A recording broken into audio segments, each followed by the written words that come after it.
evening and welcome to Building Emotional Resilience, the second in the series. Thank you so much for being here. I see all the lovely comments are already coming in. The polls are being answered, which is fantastic. And this evening is a very special event, really, and it's something that is very, very close to many of our hearts, and that is our relationship with food. And Elsa is here with me this evening, who is an amazing nutritional therapist.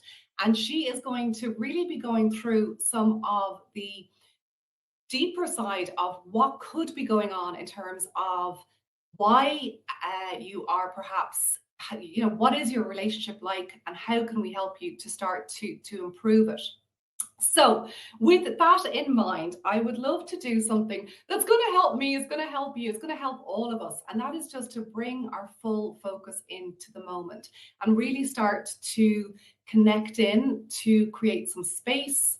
No doubt you've had busy days and it is time to really just take this opportunity to clear the decks, to let go of whatever came before and whatever's coming afterwards, and to really honor the commitment that you're making by being here this evening, or indeed if you're watching the recording later. It is all about building emotional resilience for you. So let's just close the eyes down for a moment, and we're going to take 3 really full deep breaths. So in your own time, just breathe as deep as you can into the belly. And then that nice slow and long.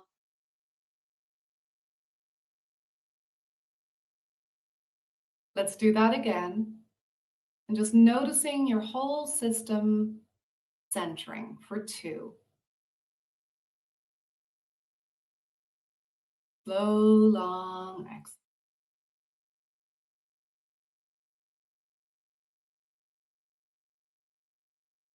And then that 3rd deep breath. And as you exhale, just imagine you're releasing and you're letting go of anything that you wish to clear. So letting it out. Release and let go. Keeping your eyes closed just for a moment longer, I invite you to ask yourself the question that if food was a person, let's imagine, using our imaginations, if food was a person, what kind of relationship are you in with this person? Is it a positive one? Is it one that nourishes you? Is it one that energizes you? Or is it one that drains you? Is it one that gives you energy, vitality, health? Or is it one that's actually jeopardizing those very, very things? Is it one that boosts your confidence and makes you feel good about yourself? Or is it one that really is hard on you and judges you? So just keep that in mind as we go through the session this evening, that you are in a relationship with food. And let's do our best to make it one that is positive, healthy, and loving. So when you're ready, let's take a final deep breath together and slowly opening up the eyes. So there we go. Just a few minutes of really helping get the focus and the attention that we need for this evening. So before I invite Elsa onto the stage, I'm just going to tell you about an amazing competition that we're running this evening, which is a place on Elsa's online nutritional course, which is starting actually tomorrow. However, if you're not free tomorrow and you do happen to win it, you can always watch the recordings. So all you need to do to enter that is basically sign up for Elsa's newsletter, which we'll share now in the chat there, where you can actually find the link to Elsa's website, and or if you could follow Elsa on Instagram as well. So those 2 things would be fantastic, and then a name will be selected this evening, considering it is starting tomorrow. So Elsa, I'm going to invite you on now, and please do, as always, everybody keep the chats going. There's Elsa. Good evening, sweetheart. Good evening. Hello, everybody. It's nice to be here with you all. Thank you for joining us. Also, it's just fantastic to have you. And I suppose what I'd love to do is start with that question for you is like, what is your relationship like with food? So my relationship with food, I would like to think is a balanced one. I'm not extreme when it comes to food. Like I think a lot of the time, because I am a nutritionist and because I wrote a book called Goodbye Sugar, people assume that maybe have a very strict diet, that I don't consume any sugar at all. And that's actually it's not the case. It's not the truth. I actually genuinely very much subscribe to the 80-20 approach. So basically 80% of the time I'm eating in a very healthful way, and I do put a lot of effort into my cooking and into my meals. But 20% of the time I do allow myself to have a little of what I fancy. So, if I want to have a bit of chocolate, if I want to have a croissant, whatever it is, I will allow myself. But for me, it's just about finding kind of a healthy balance that I kind of that I feel in my best, that I look my best, that I feel good in myself. But at the same time, I don't want to feel deprived. I love food. I really do. And food is a big part of my family life with my kids, with my husband. We're all kind of foodies in our house. And I get a lot of joy and pleasure from food, which my whole family's like that, even my parents and my sisters. So I love food. I'm not about deprivation. And I never expect people really I don't want people to feel deprived in their life. So it's about trying to find a balance that gets people results. But just a very gentle, healthy, balanced relationship with food, I think, is what we're all after, isn't it? Absolutely, Elsa. I think so. And is it something, is that something that's always been with you, that you've always had this balanced relationship, or has it been one that's gone up and down over the years? Has it, something that you might have struggled with yourself at some points in your life when you were younger, maybe?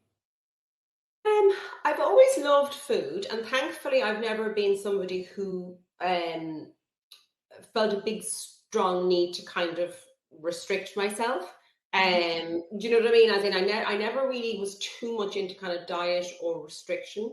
And I suppose probably where I would say that I got healthier when I started studying nutrition. Before studying nutrition, I would have been more about trying to control weight. Whereas when I started studying nutrition, I started to realize that kind of, the diet and the diet culture certainly doesn't work and wasn't working for me. And I definitely became more about eating for health and overall nutrition, as opposed to just trying to control a number on scales.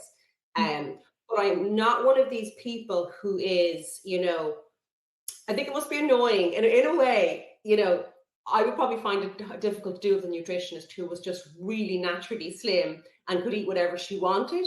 I'm not one of these people. So just to let everybody know, That's I'm good. not. I think for people can relate then, because Yeah, I I'm mean, not one of these people. I actually have very much kind of an hourglass, kind of a curvy shape. And if I overate, I would gain weight like that. So I am one of these people that I would gain weight quite easily. So I have to kind of, watch what I eat. And, I think in a way that helps me get it for people who are struggling with their weight, because I yeah. know what it's like to kind of, I've never been, overweight or significantly overweight, but I've battled with an extra stone for sure, and particularly after having kids and all that kind of stuff. So I get it. I get what it's like when, you love food, but at the same time you want to be healthy and you want to be slim. Well, this is it. I mean, I think that, the whole purpose of this evening as well is to talk about emotional eating. And both you and I, we know really how hard that is and what a deep rooted issue it is for so many people, and how it can become, the mind becomes like a battlefield in terms of, oh, I ate this, I shouldn't have done that.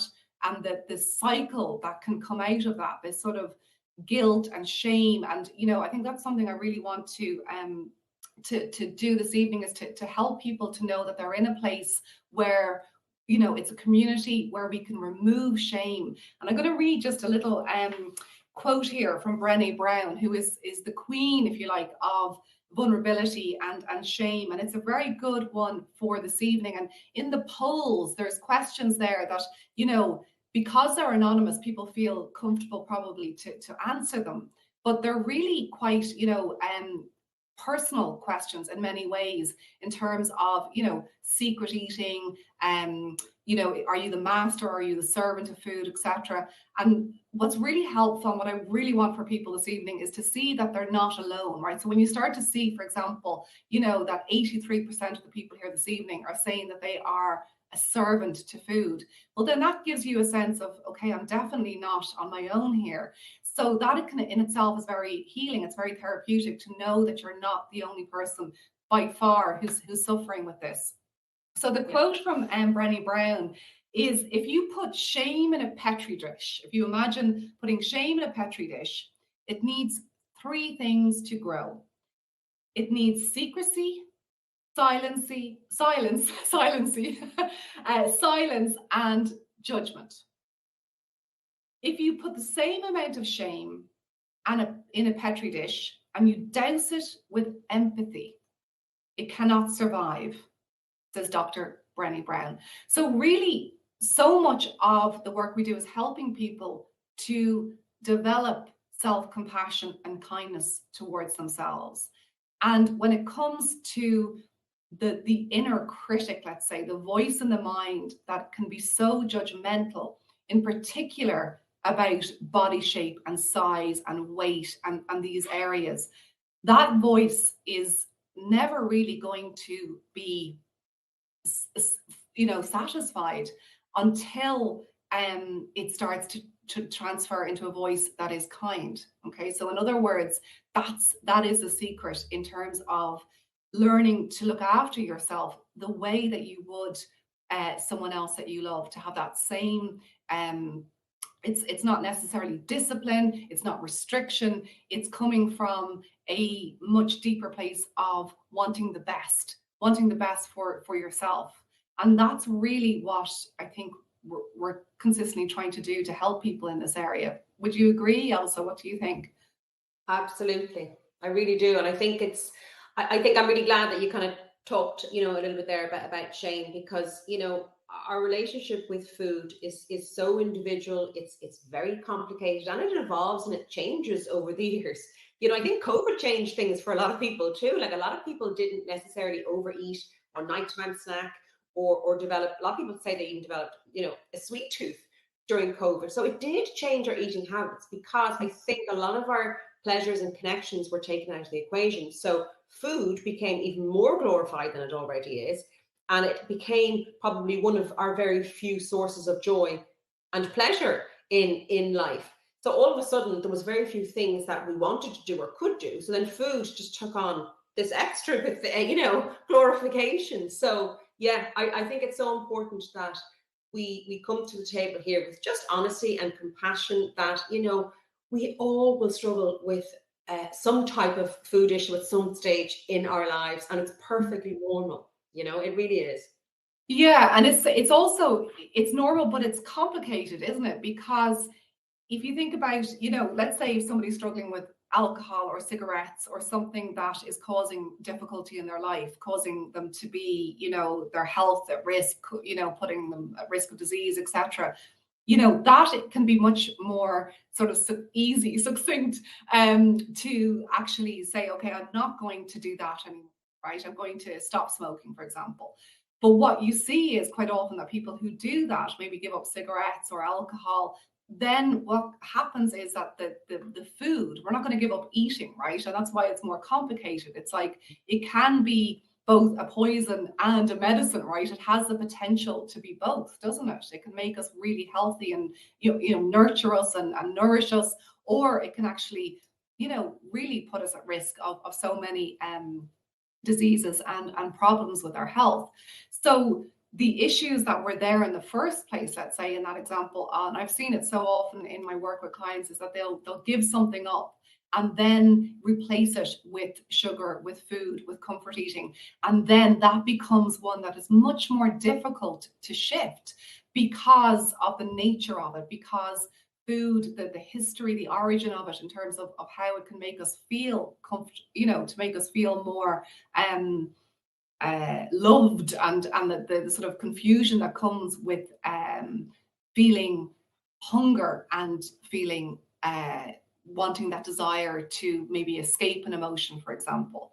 So I wonder, in your own words, Elsa, you might explain what would you define emotional eating as? Like, how would you explain that to somebody coming in? And, how do you even know if you are an emotional eater, Yeah, it's an interesting one, and it's probably a bit of a long answer, so bear with me.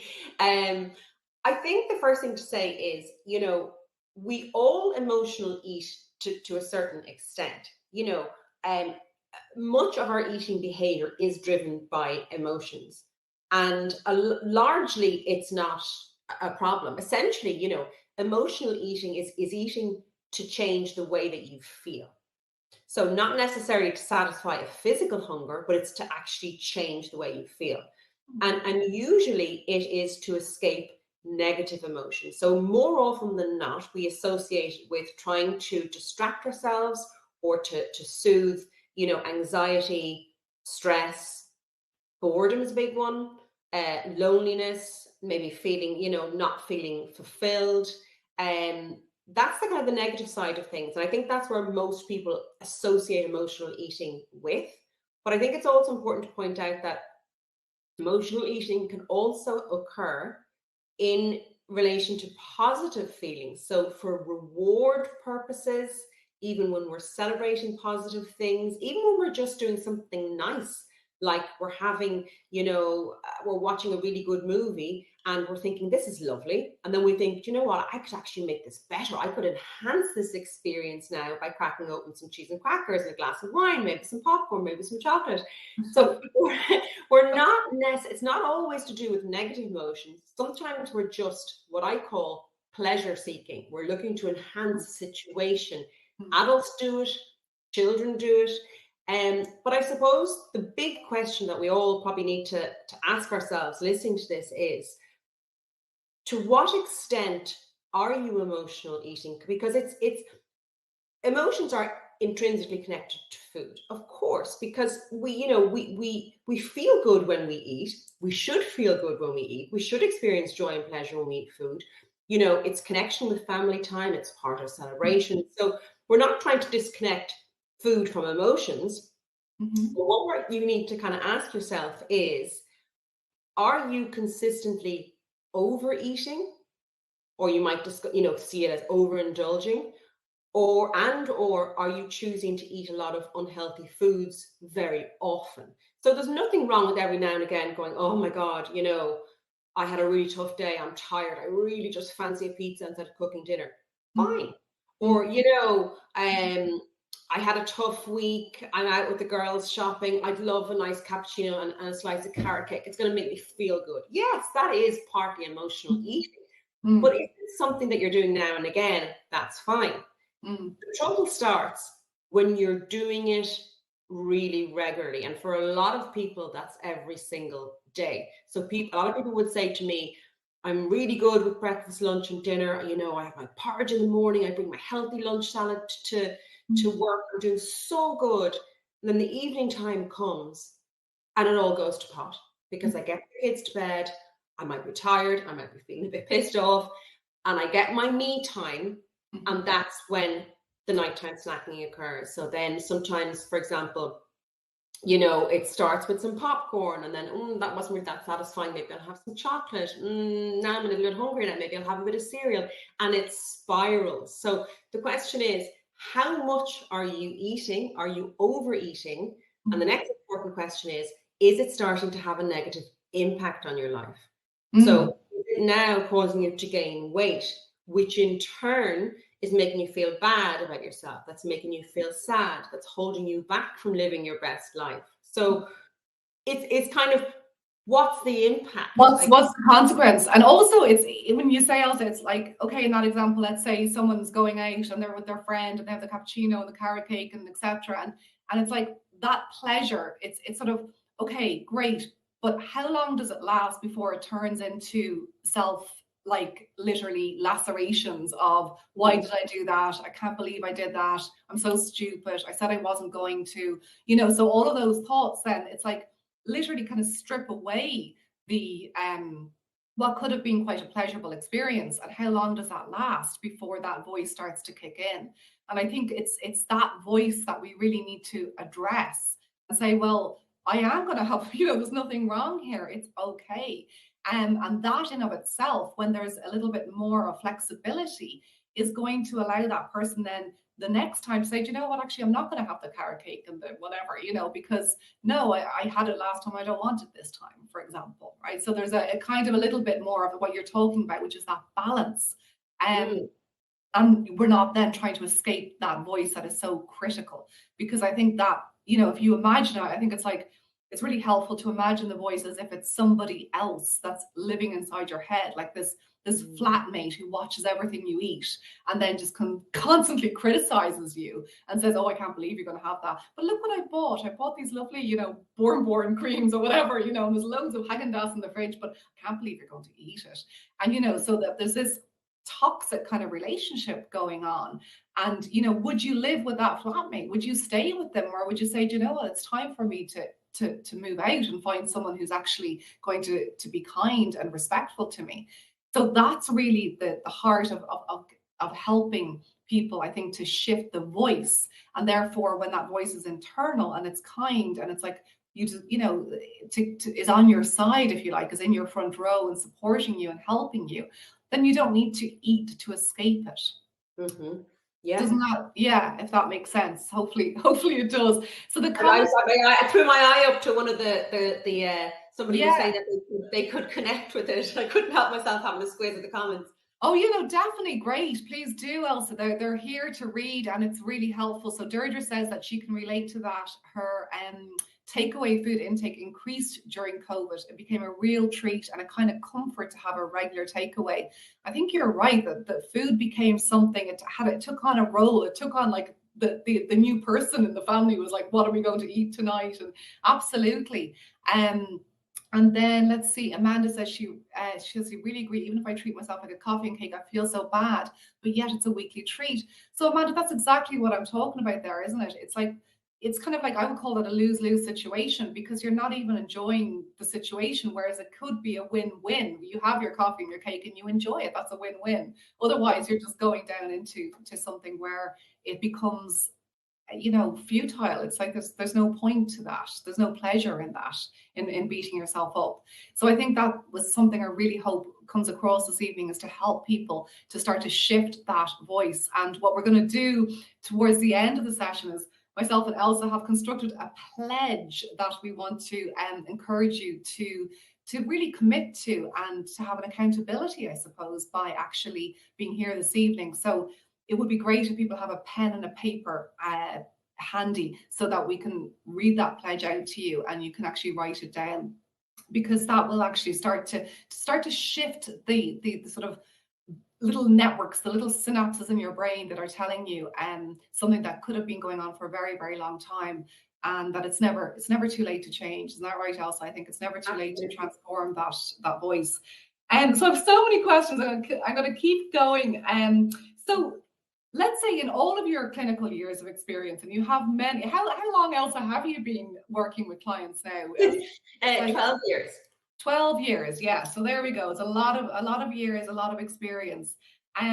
What would you say the biggest challenges that you've seen that people face to sustain change? Because I'm sure people here are saying, yeah, I've done it for a while, and then, that kind of sort of everything just falls off the wagon, and that sort of idea. So what would you say are the challenges that people face? There's a few that come up time and time again. I would say sugar cravings are a really big one.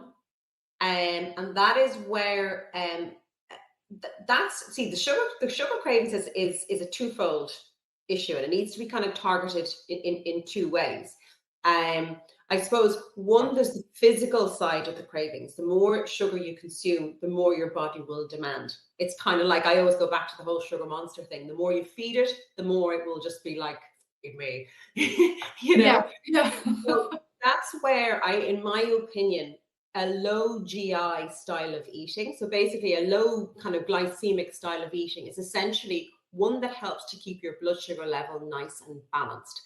So it's not high carb, low carb, high protein, low protein. It's basically really balanced in terms of getting the correct proportions of protein in at meal times, getting healthy carbohydrates in, healthy fats. But that style of eating, and it's readily available out there, you know, is the idea is it keeps your blood glucose levels nice and balanced throughout the day. Because when we eat a lot of sugary foods or high caffeine foods, especially combined, which most of us do, we have tea, coffee with something sweet. And if we're eating a lot of those types of things throughout the day and a lot of carbohydrate rich foods like breads, pasta, cereals, what you're going to kind of get is that kind of up and down of your blood sugar, up and down like this throughout the day. And that kind of keeps you locked in this cycle of wanting more and more, because you get a sharp rise in your blood sugar, gives you a bit of energy, but then it drops back down quickly. So you tend to sort of get a bit of a drop in energy, sometimes a drop in mood, and then you get another physical craving for more sugar and caffeine to bring you back up again, but then you drop back down again. So essentially you go on this blood sugar roller coaster throughout the day.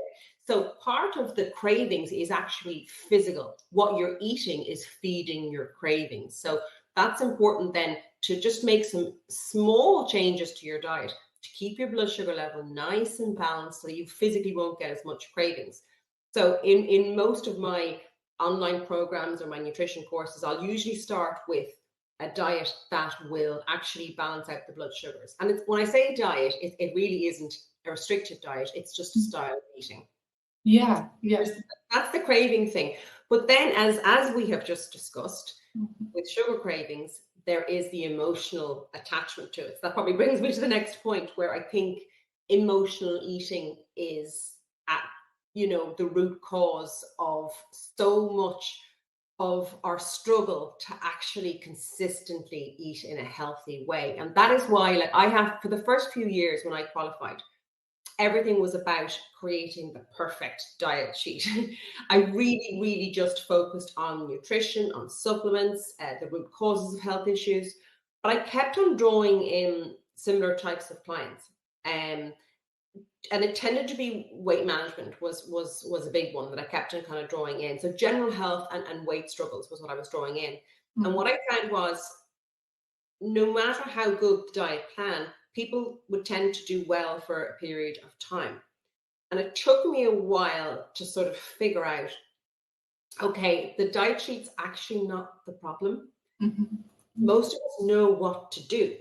Yeah. It's what we know is actually the problem. So we are struggling to actually put it into practice and to do it. And why are we struggling with that? Okay, because a lot of the time it's the root causes, like the anxiety and the stress in our life, that's unmanaged. So we do well for a period of time, then our stress levels go up, and we look for our crutches, which is our comforts, our food, our chocolate, our coffee, our wine.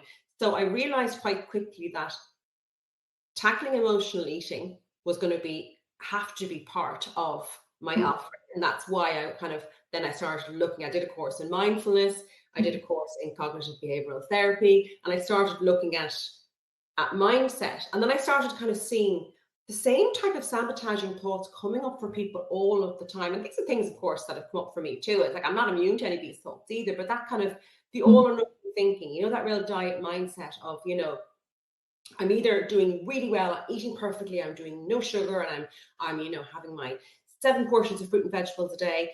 And then we slip once. So we decided we weren't going to eat any chocolate or biscuits, and we go to our friend's house and we eat 1 biscuit. And then we go, oh, here, I've blown the whole thing. I just may as well eat a few. I may as well just, actually, do you know what? I'll just eat a good few and I'll just enjoy them now. And then you go home and go, sure, listen, feck it now. Sure, I've already had the biscuits in Sandra's house, so I may as well have chocolate after dinner tonight. Do you know what? I'll just start tomorrow. And then tomorrow comes, do you know what? I think I'll just start on Monday. It's actually a better day.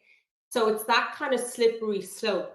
Absolutely. That's one of the questions, Elsa, here on the polls is like, do you push change into the future? And 74% are saying that, yes, they do push. So it's almost like that kind of then I'll do it then. And then when it comes, it never really arrives. Or if it does, it's so short-lived. And that's where the guilt and the sabotage starts again, isn't it? It's that voice that has even more fuel. Like, I think it's like it's ammunition almost to use against yourself.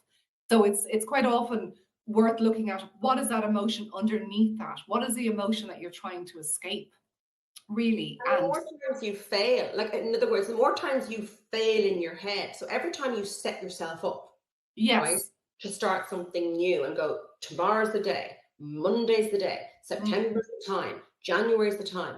The more you set yourself up for change in the future and it doesn't happen for you and you fail at it, yeah, the more disillusioned you become, the more jaded you become, and the least you trust yourself.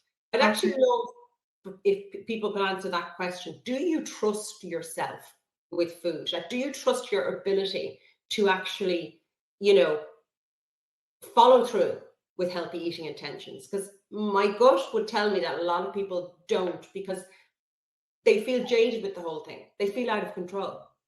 Yeah, exactly. That's it. And I think that's the point of helping people to break that cycle, because from a subconscious perspective, if, for example, there is a belief there that the food is going to help me feel better, because that's what's going on, right? And that's what the sort of subconscious mind has been trained to believe.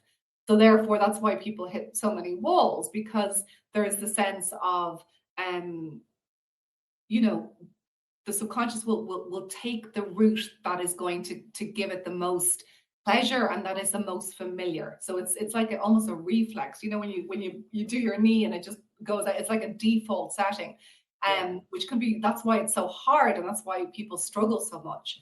And I think that really it's about breaking that connection and shifting the habit to one that genuinely does reward you. So somebody just says there, for example, Marianne. Hi, Marianne, how are you?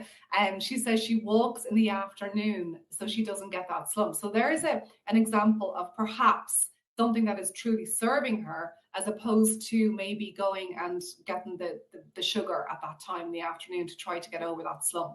That is actually genuinely helping. But it takes time for that connection to actually really reinforce itself, because it's been a long time ingrained. So I think it's really helpful for anyone here, to be patient with themselves. So let's say with habit, I always say, like, if you miss one day, just go back the next. If you miss 2 days, go back the next. And that way you're going to, with time, the rhythm will be more that you're doing it more often than not. And to be kind to yourself when you do miss it. So if you wake up on Monday morning and you say, today is the day I'm not eating, any chocolate, and by 3 o'clock, whatever it is, or after, as you say, that kind of evening time, which is a big trigger for people, that then they have the bar of chocolate or the biscuits, whatever it is to be kind at that point, and then to actually really start tomorrow, but not to bring in the critic, because what happens then is we're just on a really negative downward spiral. So I think hopefully this is all resonating with people here, in terms of just really getting into that, into the nooks and the crannies, if you like, of what's going on inside, and what could be causing the sort of, let's say, hitting the falling off wagons and on wagons and all of that. And I think it's very useful also to say, I'm not even on a wagon. If you're not on a wagon, you can't fall off it. Isn't that true? And I Yeah. think also that's really your philosophy, is to be, it's balanced. You're really great at not looking at these words like restriction and discipline, and all of that is so like being at school, and it's like the rebel comes up, and we don't want that. We want something that is actually genuinely coming from a place of love, care, and balance, as you say. So with that in mind, like, how would you say we, like, what other examples would you have also of let's say, soothing ourselves, comforting ourselves rather than eating? Like, what do you think are things that are beneficial for people in terms of shifting that behavior? I think it's about kind of when you have a desire to eat, and let's say it's outside of meal times, or and I will actually, I must remember as well to talk a little bit about differentiating between emotional hunger and physical hunger as well. But in terms of answering that kind of the sort of self-soothe question, if you have a desire to eat or overeat or choose unhealthy foods, I think just to pause for a moment and just ask yourself, what is it that I really need? Because if hunger is not the problem, food is not the solution. So just saying to yourself, pause for a second. A lot of the eating that we do is automatic. It really is. We want something, we get it. So just taking a pause and saying to yourself, what is it that I really need? So for example, that afternoon slump, which I even saw people talk about there in the comments, and people talk about it all the time, and I ain't immune to it myself, right? So instead of just automatically sticking the kettle on and reaching for the tea and the coffee and the chocolate biscuits, whatever it is, what do I need? Maybe it is just that you need to rest for 10 minutes. I find sometimes just literally sitting or lying down for 10 minutes is what I need. It actually revives me. Maybe it's just to get up from your desk, move around a little bit. Maybe it's a 5-10 minute walk, maybe it's just a little bit of fresh air like that lady does, going out and just getting a bit of oxygen, getting some movement, releasing some stress and releasing some angst that way. Maybe it's about you need something. Maybe you just need a hug. Maybe phone a friend. Maybe a 10-minute, meditation. I only did one the other day. Those the Headspace 10-minute meditation. Sometimes you just need to connect inwards, check in with yourself, and just kind of say, what is it that I really, really need here?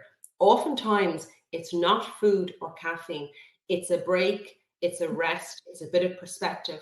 And we're just so used to automatically reaching out for food. But sometimes it could be, maybe, as I said, it could be just phoning a friend. It could be taking that quick walk, whatever it is. But the more kind of tools that we have in our box, like I would often say to people during a consultation, like right here, right now, I would say, okay, let's write down. Let's literally just take our pen and paper now, write down 3, 4, 5 things that you could do to make yourself feel better in any given situation. Because if food is your only go-to for soothing, for joy, for pleasure, for comfort, you're never going to stop comfort eating, are you? No, absolutely. Yeah.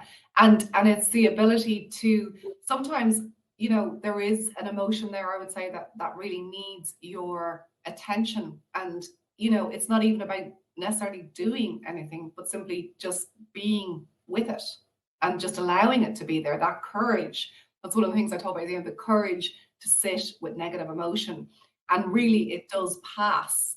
And it's the sort of confidence that gives you to be able to see, I can hold this. I can be with this emotion, and it will, move through me. And that's the word emotion comes from Latin, to move. So that's what we need to do, to give it space to pass through, as opposed to trying to escape it. So Lucy says, I love that as well. I have to say, Elsa, I love that. If hunger is not the problem, food is not the solution. And that's something I think that is really worth highlighting and holding on to. It's really, really good and very, very useful. Because exactly, it's so clear, isn't it? It's like you wouldn't, if your child wasn't hungry, you wouldn't force food into them, because it's not gonna, it's not gonna help. It's going to create all sorts of issues. Elsa, just what you said there, I think would be really helpful, as well as to help people here to differentiate, like, what are the, let's say if we have physical hunger, which is a genuine thing, obviously we all have physical hunger, and then we have emotional hunger, like, what are the sort of key ways of telling the difference between the two, and how can we, recognize it as early as possible, what's actually going on inside?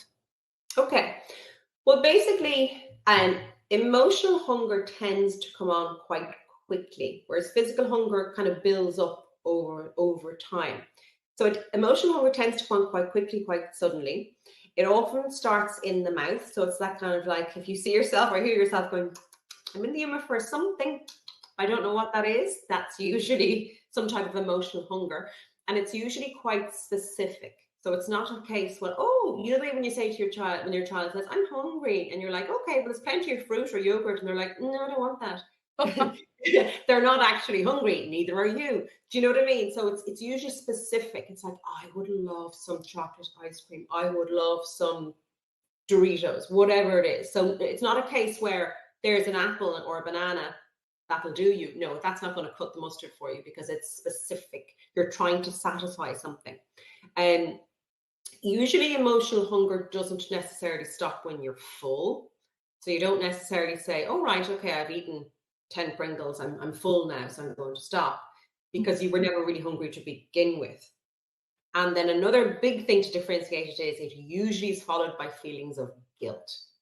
So, if you were physically hungry and you ate a meal, you're rarely going to feel guilty after it, unless you simply ate too much or ate a very unhealthy meal, for example. But really, they're the big kind of giveaways. If it comes on sudden, if it's very specific, if it's all about the mouth, if you tend to overeat while you're doing it and you feel bad after, and it was nothing to do with hunger, and if it was outside of meal times, essentially is how you can kind of recognize it.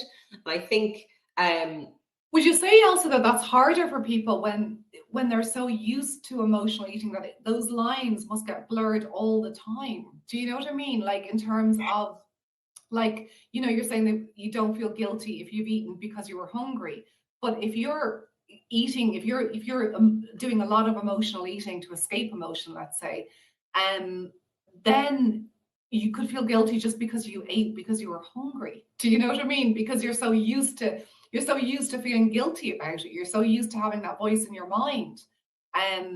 Absolutely. I Yeah. 100% agree with you. And I think also what can really happen is, if you are used to overeating, you can really lose your ability to tune into your body and recognize your feelings of fullness. Because a lot of the emotional sort of eating that we do is kind of mindless. We have a tendency to sort of stuff it in. Like, a lot of people would say, I don't even enjoy it. I didn't even enjoy it because they're trying to stuff it in so fast. Or it's mindless. We're doing it while we're watching the television. So we're just eating, eating, eating. So I think one of the best ways to actually counteract that element and tune back into yourself, tune out the noise, tune back into your own body, and actually register, am I full here? Have I eaten enough food? Is simply to actually try and eat more mindfully. And in my opinion, that just starts with making a commitment when you do eat, to eat sitting down, first of all. A lot of the automatic mindless eating we do is standing up. It's when, we're chopping vegetables, and we're making the kids' lunches, when we're clearing up after dinner, when we're in the car. So sitting down, and then most importantly, with no distractions. So no screens. So I know it's so tempting. I love nothing more myself, and I think there's nothing more pleasurable than watching a movie and having a little snack. But that's when you're much more likely to mindless eat and overeat. So I think when you eat, try it even for a day. No distractions. So not when you're watching TV, not when you're scrolling on your phone, responding to texts, emails, working. When you eat, nothing else. And what that does is, it forces you to, first of all, acknowledge, what am I eating? And more importantly, how much of it am I eating? So it really, you have much more of a sense of your natural fullness. You're much more likely to have better portion control. You'll enjoy the food more. So you'll be more satisfied. Where we probably all have that experience watching TV, or even in a movie, and you're just like this, you're mindlessly like you're looking at the TV, and you look down and kind of go, oh my God, I ate all that. Did I even enjoy it? Did I even register it? So at least if you're going to eat the food, enjoy it. Sit down. It's your banquet. Enjoy it and eat it. But tune in, take moments, take a breath. Absolutely. Yeah, I think it's actually worth sort of even making that stronger, in the sense that the eating becomes a meditation almost, in the sense that you are doing it so mindfully that you're really tasting it, you're noticing the flavor, you're chewing more slowly, you're going to eat less because you'll get you know, if you're eating more slowly, I think you definitely eat less. Because the signals are coming up faster, aren't they, that you're full. So you're not going to overeat, which is really important. Gail here this evening says maybe eat one meal in silence. I like it, Gail. Good idea. And that is, I think, really lovely thing to do if one has that opportunity, you know, even to get up that bit earlier, or maybe before the rest of the house, the family, and have breakfast on your own. And it's like, it can be almost like a kind of spiritual, sacred experience where you're connecting to yourself, and slowing everything down before the day starts, which I always think is a really good thing to do regardless.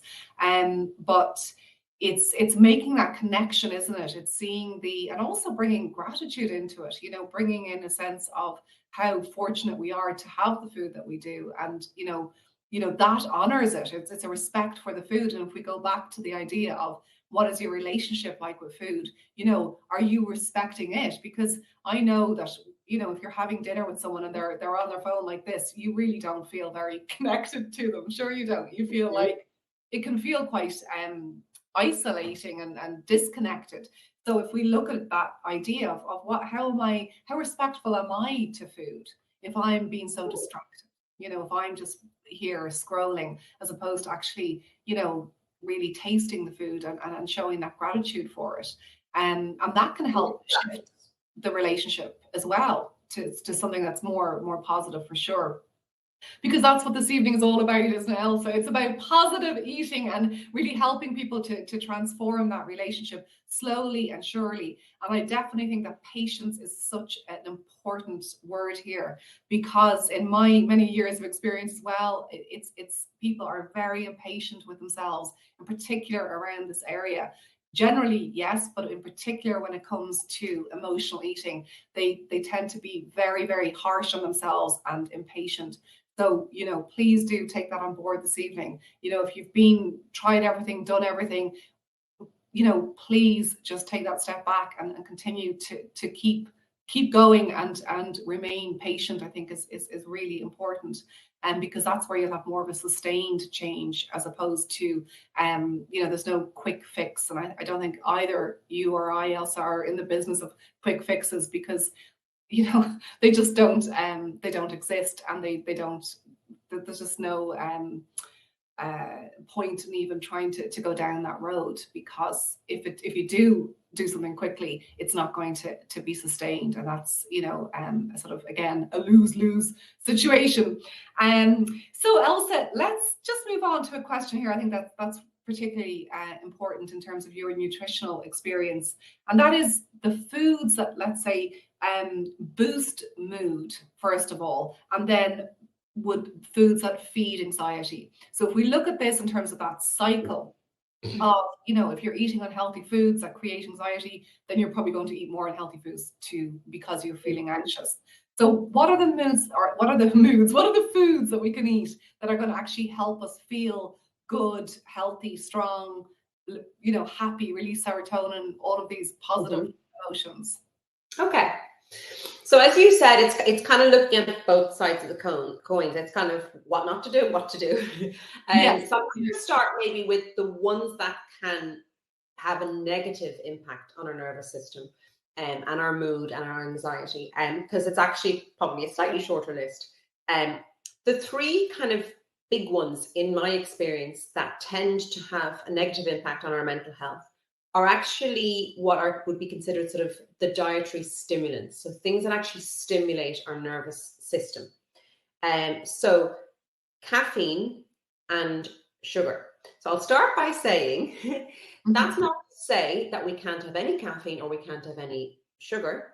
It's about just knowing your limits, because individual tolerance levels can really, really vary, particularly with caffeine. So, for example, I love coffee, but I can only really have 1 cup a day. I really enjoy that 1 cup. But if I drink more than 1 cup, I am more likely to experience physical sensations of anxiety. I feel kind of wiry. It might start affecting my sleep. I can even sort of feel that kind of heart racing feeling. So I definitely am somebody who's sensitive to caffeine. And I think if you are a person who's prone to anxiety or you're prone to poor sleep, caffeine is not your friend. So your teas and coffees need to be limited. And that is because every time you give yourself a hit of caffeine, you're revving up stress hormones in the body. So at the likes of cortisol and adrenaline, you're getting a nice little pump of adrenaline and cortisol every time you have a caffeine hit, which, you know, your body can accommodate some of that. But if you keep on hitting it at 10, at 12, at 1, at 3 with more caffeine shots, basically it's pumping out too much of those stress hormones, and it starts to actually have a negative impact on our adrenal glands. So our adrenal glands, which I'm sure you are aware of, essentially are these two little glands that sit on top of our kidneys, and they're like our shock absorbers. So they help our body deal with stress and our fight and flight response. But if we overuse them, they will stop working efficiently. And if you're putting too much caffeine into your system, that's what can happen there. Similarly, kind of with sugar, I know I touched on that a little bit earlier. By the way, I got a little sign to say that my battery is running low, even though I charged it before. I think it's because I had I saw you there. I was like, I kind of you saw my eyes flicker, so I'm a little bit nervous. Do you know what? I think I'm going to do it now. Take your time. And do you know what? Make sure to, because the last time I didn't actually plug the thing, like, you know, the little, I plugged it in, but didn't actually put on the extra switch, if you like. That makes sense. Talk there for a sec while I figure this out, because I'd just be afraid we're going to have a nightmare if we don't. Give me 1 sec. Apologies for this. Take your time. I'm happy to keep going here. I'm going to read some of the comments actually. So let's see. Tatiana says she never usually watches screens while eating on her own, but then fell into the habit of watching series or films with her partner. Both now and the past. I'm now finally being assertive. Go, Tatiana, and asking my partner not to watch anything. We remind each other to be more mindful. Early days with hope sticks. Well, Tatiana, that's really good. And to be honest, you know, the more that you do it, the more it is going to stick. It'll become more of a habit. It'll become more normal. So that's really good. A lot of chat about coffee. Sarah, how are you? You're so welcome. I love tea. Doesn't tea have considerably less caffeine compared to coffee? As far as I know, Sarah, yeah, it does. I think that's kind of what most people would say. But Elsa is the expert here on that, but I'm pretty sure it does. And green tea is something I actually really like as well, and kind of can feel quite cleansed after it, and it does have caffeine in it. Durgis says, I followed Dr. Eric Berg on YouTube, and one thing he said that really made sense to me and has helped me try and get over my eating, to get my overeating under control, is if you're not feeling hungry, don't eat. I try and question myself when I'm reaching for food. Am I actually hungry? So that's kind of back to what Elsa was saying earlier, isn't it? I saw somebody say they're going to put that quote on their fridge. Amanda, that's a really good idea, because it's just there, isn't it? There's no way it's you're going to not see it. And I think those little things are really helpful that we do for ourselves. The more that we can actually give subconscious reminders, you know, what we need to want to remember is really helpful, like screensavers, little post notes, and being accountable, sort of sharing with the people you love, to help you as you continue to make changes and shifts, to just let them know, do you know what, if you don't mind not buying the extra whatever, because I just want to be able to eat more healthily, etc. There we go, Elsa, you're back. We actually, I realized I totally blame my husband for that. We share an office, and we have this tendency to put our laptops on top of each other, and we have a very similar type of charger. And earlier I said, just plug mine in, and he basically plugged his own in. Oh dear, Nick is going to be in trouble. Poor old Nick. Oh, poor Nick. Okay, now we're back. I was like, I don't understand. I know I charged this, because I actually told you on the last time. I thought, I'm not going to let this happen. I'm just not. It's all part of the fun and games, isn't it? Fair play to you, though. You spotted it, Elsa. Well done. Thanks so much. It is charging. I think it is. Anyway, question.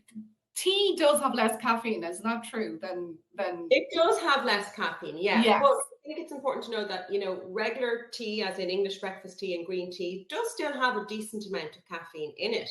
Yeah. So yes, whilst it is a little bit gentler than coffee, and it still has a decent amount. So it's just to be mindful. Tune into your body. Your body will let you know, I think, in terms of the teas and coffees, because like I physically know, like I can physically feel if I've had too much caffeine. I literally get that kind of jittery feeling, which is, it's one way of stopping you, I will say. But I think kind of tuning into yourself is very important. So I think, yeah, the caffeine is a big one that can have a negative impact because it interferes with our blood sugar balance, our stress response, but then also the sugar too, because, and usually they go hand in hand. If you're eating a lot of sugar, again, you're going to get those kind of blood sugar highs and blood sugar lows, and that can have an effect on your mood, your energy levels. You're more likely to kind of get those energy slumps. You're more likely to kind of get maybe a bit of brain fogginess, maybe lack of kind of concentration. If you're getting those highs and lows, it can actually affect your mood. And also, too much sugar in the diet can affect your adrenal glands as well. Plus, if you're consuming a lot of caffeine and sugar, you can deplete important minerals. So things, for example, like magnesium, which is really important in terms of our stress response. So if we are consuming a lot of caffeine, a lot of sugar, and a lot of alcohol, that actually can deplete the B vitamins and magnesium, which are so important for our mental health. And then I think alcohol is another. That's, again, remember what we were talking about, a little of something is good, pleasure.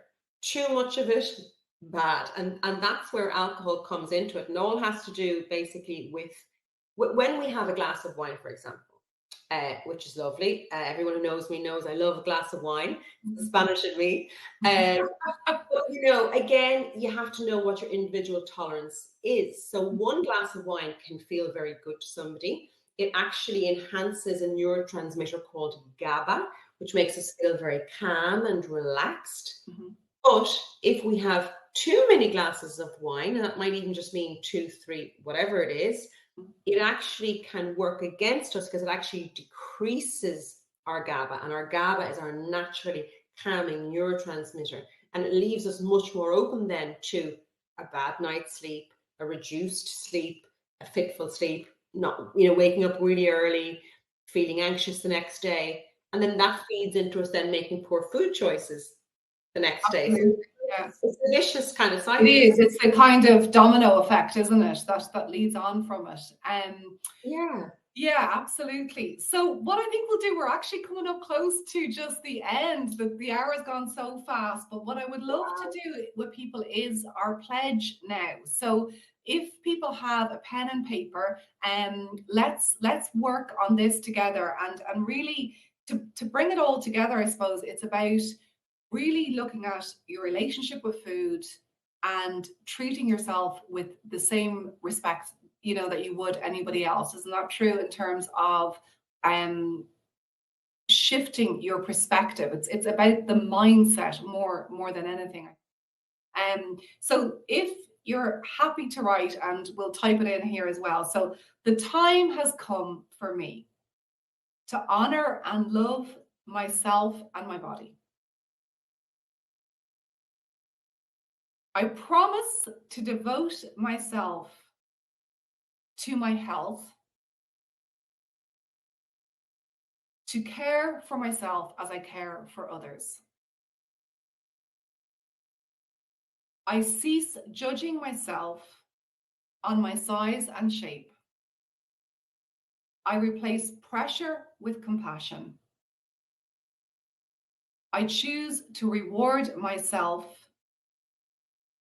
with food which nourishes my body and mind.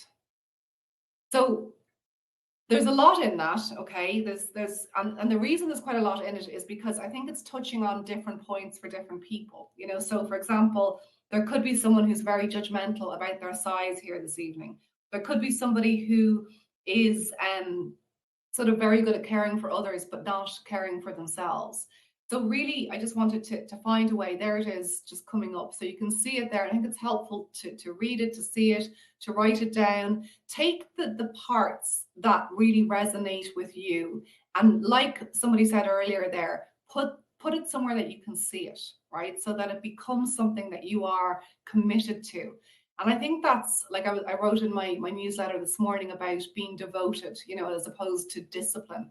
And really so much of the work that I do and in this series, Building Emotional Resilience, it's actually about that devotion to ourselves. And everyone here this evening is showing that commitment and that devotion by actually simply by being here. You know, you could be, no joke aside, you could be watching Netflix, eating, you know, whatever, but you're here and you're here for a reason. And I think we have to honor that reason. And I think we have to really commend it and acknowledge it. And, you know, that's where this idea of a pledge is coming from. So we'll finish up, Elsa, but just before we do, what would you say to leave people with? Even like one top tip that would you say that people can do to really change their relationship with food if they are struggling? What would you say is something that could help them? Okay. Can I give two answers? Please do. I'm sure no one's going to. I saw in the comments a couple of people asking about kind of the food to boost mood, which we didn't really kind of get to. So I'm going to try and keep it as quick as I can. Yeah. But in a nutshell, I would say don't underestimate the power of small changes. Okay. Even if you make small changes to your diet or small changes to your mindset, like eating more mindfully, and or one less coffee a day, having one glass of wine instead of 2 glasses of wine, it does all make a difference. So don't underestimate the power of small changes, and really kind of celebrate every kind of win that you have, whether it's mindset or a change in eating behavior. And really, in terms of foods that help to support our mood balance and our nervous system, it really comes down to, first of all, blood sugar balance. So eating a diet that's going to keep your blood sugar nice and regulated. And that means not too much sugar, not too much caffeine, eating regular meals often. Really key is to make sure that you have protein with every meal, because protein helps you stay fuller for longer and helps to keep your blood sugar level nice and balanced.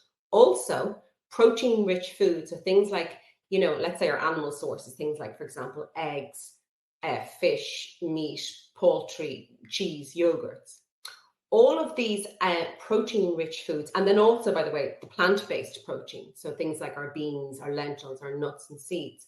All of these protein-rich foods are rich in the amino acid tryptophan. And tryptophan is the precursor to serotonin production, and serotonin is our feel-good neurotransmitter. So it's very important that we don't scrimp on the protein at mealtime. So make sure minimum 1/4 of each meal is made up of protein-rich food. So you're going to get that blood sugar balance, and you're going to support serotonin production. And then you also want to look at foods that are rich in, most importantly, the B vitamins, so the B complex vitamins, and magnesium. So again, some of those protein-rich foods will also be quite rich in B vitamins and magnesium, but you want to include things in your diet like whole grains, so things like brown rice, quinoa, oats, sweet potatoes. They're the things that are going to give us lots of B vitamins and magnesium. And then also all our vegetables are so important. So another reason to eat your vegetables is actually your mood, because the green leafy vegetables in particular, so the likes of spinach, broccoli, any kind of green veg you can think of, are particularly rich in B vitamins and magnesium. And when we are stressed, we use up more B vitamins and magnesium. The only way we can replace that is through food. And all of those foods that I've mentioned, so I'm going to reiterate the list one last time: beans, lentils, nuts, seeds, protein-rich foods, lots of fresh vegetables, all also help to really create a good environment in our gut. And don't forget, our gut health, a large percentage of our serotonin is produced in our gut. So if we're eating a lot of those healthy foods that I just mentioned, you're going to be setting the stage for a nice, healthy gut flora as well. So I hope that answers the question in terms of the foods for mood balance. I can testify that, just like on a subjective level. Like, I do notice once I started to really improve my diet, it has helped. It's one piece of the jigsaw, but it's a really important piece in terms of feeling good and feeling positive, feeling happy. It's been a huge shift forward. You made me laugh when you said quinoa, because in our house, quinoa is Luca just goes insane if I love quinoa. He's like, no, quinoa, please, Mom, don't do quinoa. Yeah. But I just want to say, Elsa, thank you so much. The comments coming in here are really, really positive. Oh, Shared so much really brilliant advice, and I'm so grateful to you as a friend and as a professional. You've been amazing, so thank you. And just to let everyone know that the next Building Emotional Resilience webinar is going to be on November the 14th. We'll announce the guest. It's all lined up, but we'll announce it during the week. So please do keep coming back. Tell the people that you love, your friends, your family. This is offered freely. Donations are very welcome if you can. But the main thing is that it's there to help people. And that's what this is all about. So the more, the merrier. And thank you so much. And don't forget to follow Elsa on Instagram and also her newsletter. And then one lucky person will be selected. And honestly, I want to do that course now. Just listening to you, all your wisdom is just amazing, Elsa. And whoever, if anyone does want to register for the course, I know it starts tomorrow at 8 p.m. If you don't win the prize, I've kept it very affordable, to be honest with you. I've done that deliberately. It's €70 and you get like a full eating plan for 28 days, and it's 4 1-hour live sessions. So over the 4 weeks. So it's very affordable. And if you just go onto the website, it's elsajonesnutrition.ie, go into the nutrition course section, not into the online programs. Because I will be closing the registration kind of lunchtime tomorrow, and I think I have about 2 or 3, and then I'm hitting the number that I want to hit. Okay, brilliant. Elsa is so generous of you, and I'm sure you're going to hit it tonight after this. Somebody's already registered, looking forward to it. So there we go. That's brilliant. Listen, thank you everyone for being here as always, and wishing you the best for the rest of the evening. And lots of love. See you in November. See you around. I feel like I see you all. You're all so wonderful. And thanks to Kieran as always behind the scenes. He's a gem working away here and learning as he goes. We all need a Kieran in our lives. We all we'll be cloning him. Not someone who unplugs your laptop charger. Well, you never know now. Nick is fantastic too. So listen, lots of love, everyone, and thank you, Elsa. Good night and lots of love. Bye, guys. Bye. Thank you. Bye. Bye.